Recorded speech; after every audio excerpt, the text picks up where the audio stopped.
Being active on social media can bring you in new customers and it can make you some sales. Or it can be a super time-consuming obligation that basically just ends up spreading you thin, and it results in a social media presence that your audience doesn't know about or doesn't care about. Now, as solopreneurs, a lot of the time, it's the fact that you are so spread thin that stops you from being good at social media. So in today's video, I'm gonna teach you some hacks that are gonna help you save some time so that you can get really good at social media and become a social media beast. These time-saving hacks are gonna apply to all of the social media platforms, no matter which one you're using, and then it's also gonna apply to the overall strategy that comes with it. So let's get into it.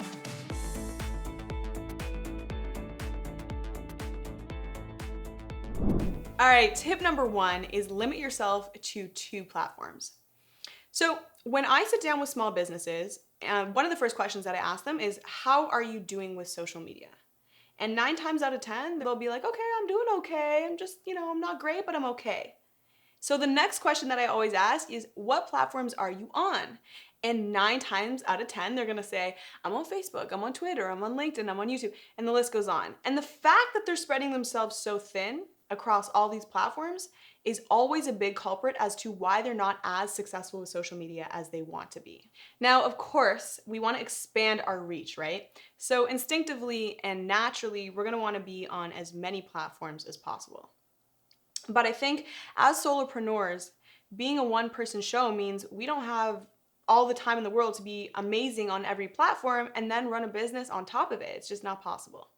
So my recommendation is to pick one platform to max and then just really focus and kill it on those platforms.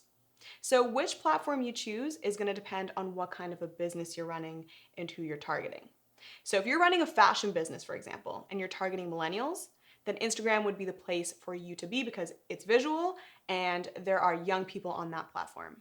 And honestly, I love this tip because not only does being on only one social media platform, it's gonna save you a bunch of time, but focusing on that one platform is also gonna increase the likelihood that you're gonna blow up on that platform. Tip number 2, use quick replies on Instagram. Okay, so I personally love this one because I feel like this is a kind of a hidden gem. Not a lot of people know about this hack, but Instagram has a feature called quick replies. And here you can type a shortcut on your keyboard and it's gonna autofill a response that you set.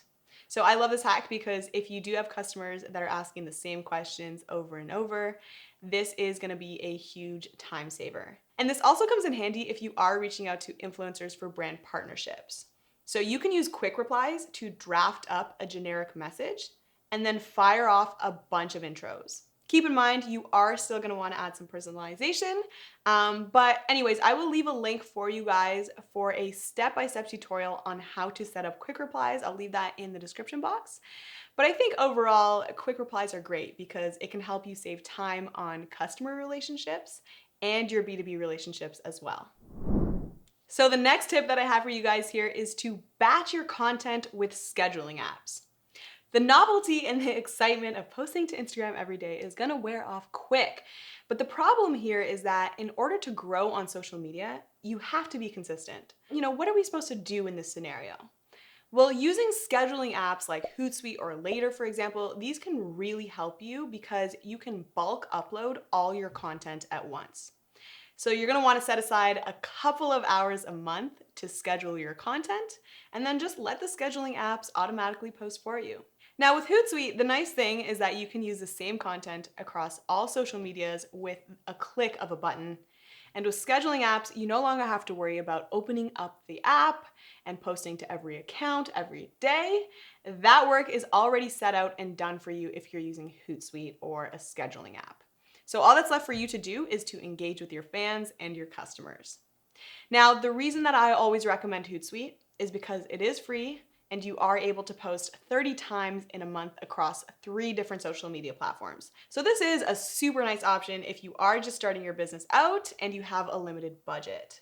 But whether you decide to go with Hootsuite or another app, scheduling saves you a lot of that grunt work. Okay, next tip that I have for you guys here is to edit your photos using an app called VSCO. So I personally love Photoshop, I love Lightroom, But using an app like VSCO is just gonna be so much less time consuming, and it's just gonna be a more straightforward way to edit your photos for social media. And it's free, which is always nice. But if you find a filter that you love, you can easily apply that same filter to a number of photos in like under 30 seconds. And I find that, using that same filter over and over again on your feed is gonna help you build a brand vibe as well. Okay, so the next tip is to log your inspiration. Okay, so you know that feeling when you're about to make a post, but then all of a sudden you don't know what to say, like you're stumped? So this has happened to me way too many times, and it is super time consuming to try to get inspired on the spot. Now, what I found is the key to this is just to keep a record of inspiration as it hits you. So for example, I used to have a running note in my phone where I would just, like write down funny one-liners that I would use for my Instagram captions. I'm barely funny, but add in pressure and it honestly just makes the situation worse. So having a running note is good, or even just saving content to refer back to later on Instagram should help you with some inspiration. Keeping a record of inspiration is going to save you time so that you can just get straight into making content and straight into posting. Okay, so my next tip is to use social media, but don't let it use you. Okay, so this is a bit of a funny one, and let me explain what I mean here. So I was running my Instagram account for my business. And after a while, I started resenting how much time I was actually putting into social media. And then one day, I realized that while running my business side was super time consuming, it was in fact taking up a lot of my time, I actually wasn't being conscious of how much of that time was also personal Instagramming, like scrolling through feeds and stuff.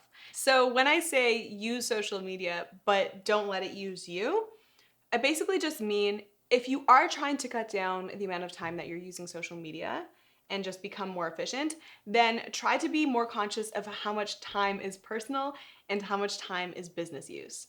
If you want to take your social media marketing to the next level, we actually have a free social media strategy template. It's going to help you choose which channel that you're going to want to actually focus on. It's going to help you brainstorm what to actually post. And all you have to do is fill in the blanks to think through how you can best use social media to help you meet your marketing goals. So I will leave a link for you guys for that free template in the description box, and hopefully that's helpful. All right, so the next tip here is to recycle content. Okay, here's a little secret. You don't have to reinvent the wheel every time that you post. All you want to do is you just want to keep an eye out on your analytics to help you understand which content is actually resonating with your audience.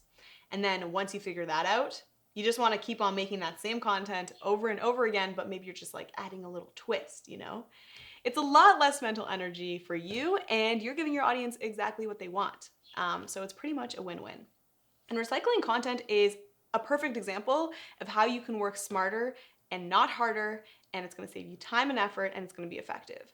So let's take an example. So for example, Milk Makeup, they have mainly product demos on their TikTok, and that's pretty much it.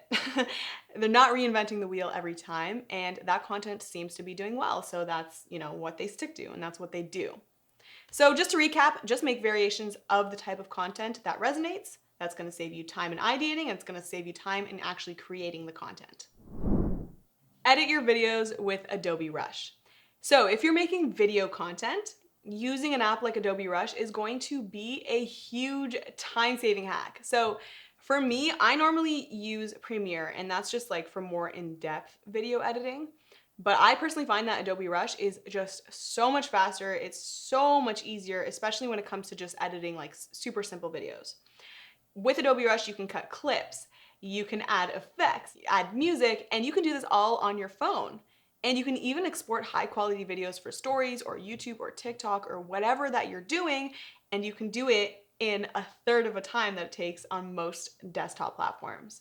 And I find this is especially amazing because if you are on the go, like if you're in the back of an Uber and you want to edit, you can do that. You can take it on the go.